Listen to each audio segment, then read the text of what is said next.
Washington, the FBI's counterintelligence investigation into potential ties between the Trump campaign and Russia initially focused on 4 Americans and whether they were connected to Russian efforts to interfere in the 2016 presidential election, former FBI Director James Comey told lawmakers during hours of closed-door questioning.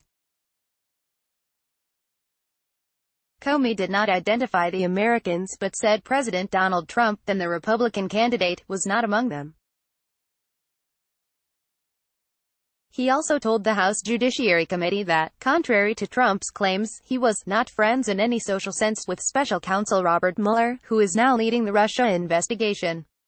Trump has repeatedly portrayed the men as exceptionally close as part of a long-running effort to undermine the investigation and paint the lead figures in the probe as united against him.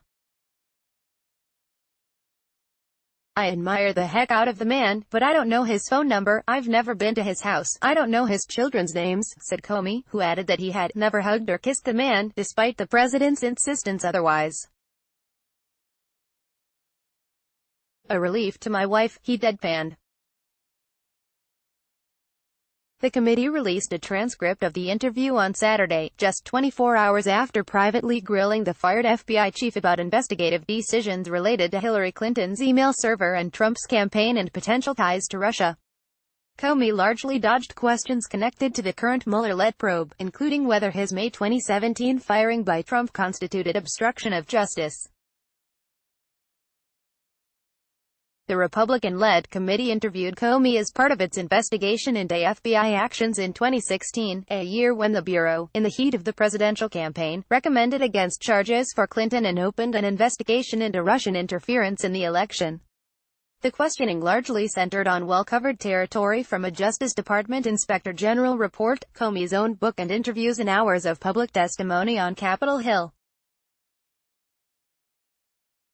But the former FBI chief also used the occasion to take aim at Trump's frequent barbs at the criminal justice system, saying, "We have become numb to lying and attacks on the rule of law by the president," as well as Trump's contention that it should be a crime for subjects to flip and cooperate with investigators. "It's a shocking suggestion coming from any senior official, no less the president. It's a critical and legitimate part of the entire justice system in the United States," Comey said. In offering some details of the investigation's origins, Comey said it started in July 2016 with a look at 4 Americans who had some connection to Mr. Trump during that summer and whether they were tied to the Russian interference effort.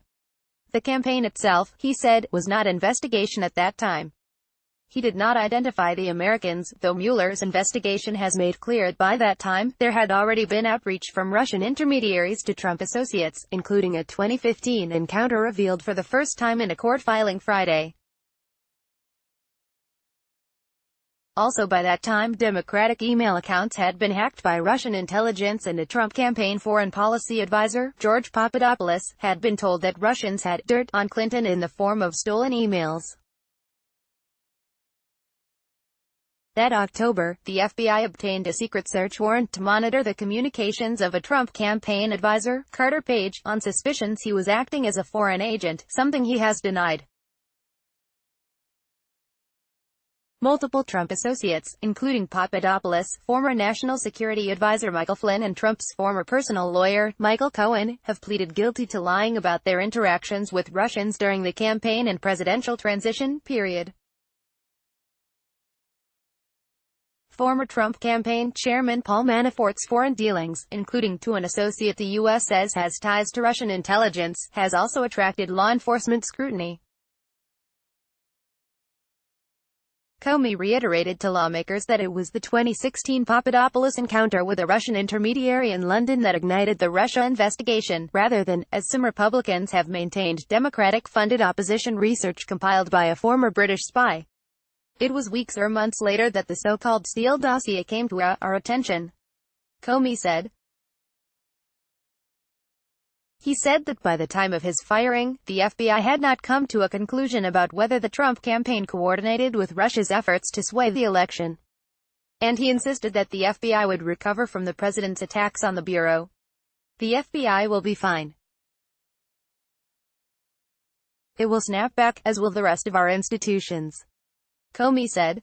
There will be short-term damage, which worries me a great deal, but in the long run, no politician, no president can, in a lasting way, damage those institutions. Besides the questioning on Russia, Republicans lawmakers pressed Comey on the FBI's handling of an investigation into whether Clinton mishandled classified information on her private email server.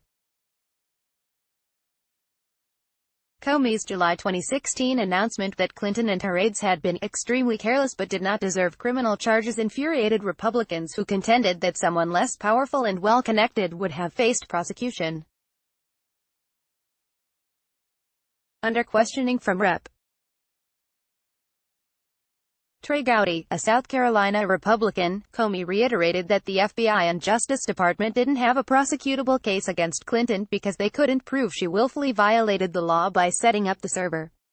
Contact us at editors@time.com.